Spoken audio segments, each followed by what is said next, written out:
அன்பர்களுக்கு வணக்கம். ஆன்மீக சிந்தனை மூலமாக தங்களை சந்திப்பதில் மிக்க மகிழ்ச்சி. அருணகிரிநாதர் தனக்கு பிறவாத வர வேண்டும் என்று கேட்கின்றார். பின்னர் ஒருவேளை பிறவி ஏற்பட்டால் என்ன செய்வது என்று, எப்படிப்பட்ட பிறவி அமைய வேண்டும் என்று பழனி முருகனிடம் கேட்கின்றார்.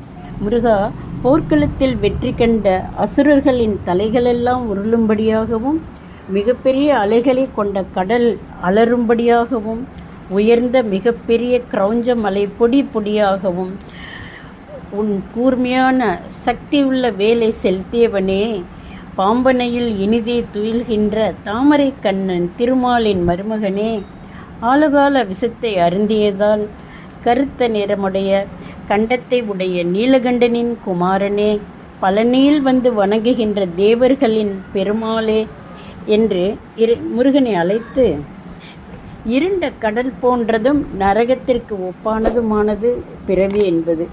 அந்த பிறவி கடலில் மறுபடியும் நான் வந்து பிறவாமல் என்னை நீ காக்க வேண்டும்.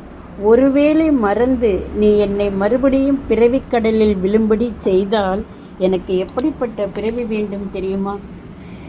செவிடு, குருடு, அங்ககீனம் சிறிதுமில்லாத, மிக கொடுமையான வறுமை என்பது இல்லாத, தெய்வ லட்சணத்துடன், நல்ல உயர்ந்த குடியில் நல்ல அறிவும் நீதியும் நேர்மையும் நல் ஒழுக்கமும் உடைய பிறவி வருமாறு உனது திருவருளை தந்தருளி என்னையும் நீ மனதில் வைத்து உன் அடிமையாக என்னை ஆட்கொள்ள வர வேண்டும்.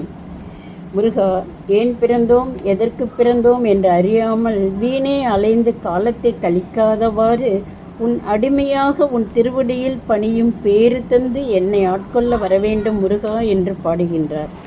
பாடல்: திமிர உததி அணைய நரக செனன மதனில் விடுவாயில், செவிடு குருடு வடிவு குறைவு சிறிது மிடியும் அணுகாதே, அமரர் வடிவும் அதிக குலமும் அறிவு நிறையும் வரவேனின், அருளதருளி எனையும் மனதோடு அடிமை கொலவும் வரவேனும், சமர முகவில் அசுரர் தமது தலைகள் உருள மிகவே, நீல் சலதி அலர நெடிய பதலை தகர அயிலி விடுவோனே, வெமர அணையில் இனிது துயலும் விழிகள் நளினன் மருகோனே, மிடரு கரியர் குமர பழனி விரவும் அமரர் பெருமாளே,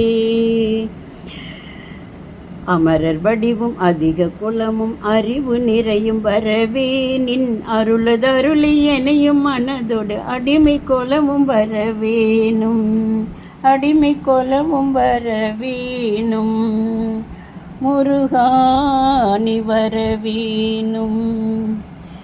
வெற்றிவேல் முருகனுக்கு. மீண்டும் சந்திப்போம். நன்றி.